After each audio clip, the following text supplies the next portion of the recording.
ڕۆژنامەوانی هەرسێ پەرلەمانتار لە سەربەدادەچوون بۆ پرسی بودجێی هەرێمی کوردستان. لە ئێستادا کۆبنەوەی ناسایی ئەنجومەنی سەرکردایەتی کۆمەڵی ئیسلامی لە سلێمانی بەڕێوە دەچێت بۆ وەرگرتنی زانیاری لەسەر ناوەڕۆکی کۆبنەوەکە و ئەو تەوارانەی کاتیایدا تاوتوێ دەکرێن ڕاستی حەمامین پێامنێری پێیان لە سلێمانی وەردەگرین ڕاستی سڵاوت لێبێت. کۆبنەوەی ئەنجومەنی سەرکردایەتی کۆمەڵی ئیسلامی لە شاری سلێمانی بۆ چمە بەستێکە. سڵاو لە ئێوە، سڵاوی بینرانی کەناڵی ئاسمانی پێیان دەرە لە ئێستادا کۆبوونەوەی ئەنجومەنی سەرکردایەتی کۆمەڵی ئیسلامی بەردەوامە. لە کاتژمێردەوە کۆبوونەوەکە دەستی پێکردەوە کۆبوونەوەکە بە سەرپەرشتی بەڕێز مامۆستا عەلی باپیر ئەمیری کۆمەڵی ئیسلامی بەڕێوە دەچێت. هەروەها تەواوی ئەندامانی ئەنجومەنی سیاسی و سەرکردایەتی کۆمەڵی ئیسلامی لە کۆبوونەوەکە بەشدارن.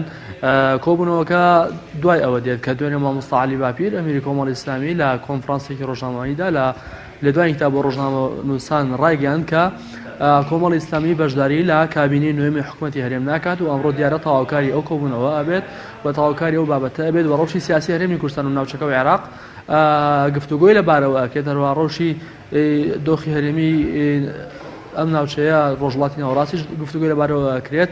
یەکێکی دیکە لە هاتەوەرەکانی کۆبوونەوەی ئەمڕۆی ئەنجومەنی سەرکردایەتی کۆمەڵی ئیسلامی جیا لە پرسی حکوومەت و پەرلەمان و پرسی ئۆپۆزیسیۆن بوون تەوەری ناوخۆییە بێت، بابەتی ناوخۆیی و کۆمەڵی ئیسلامی کوردستان بێت کە لە ئێستادا بابەتی کۆنگرەی چوارەمی کۆمەڵی ئیسلامی پرسێکی گەرما لە نێو کۆمەڵی ئیسلامیدا بوو پێیکە ئەنجومەنی سەرکردایەتی کۆمەڵی ئیسلامی بڕیاری داوە لە ساڵی 2019 کۆنگرە ئەنجام بدات. ئەمڕۆ دیارە ڕێوشوێن و کاتی بەڕێوەچوونی کۆنگرە هەروەها لیژنەی باڵای ئامادەکاری کۆنگرە پێچێت دیاری بکرێت. هەروەها لە کۆتایی کۆبوونەوەکەشدا بەلاغی کۆتایی بەلاغێک بڵاو بکرێتەوە کە پرسە تاوتوێکراوەکانی نێو کۆبوونەوەکە ئاماژەی پێەکرێت.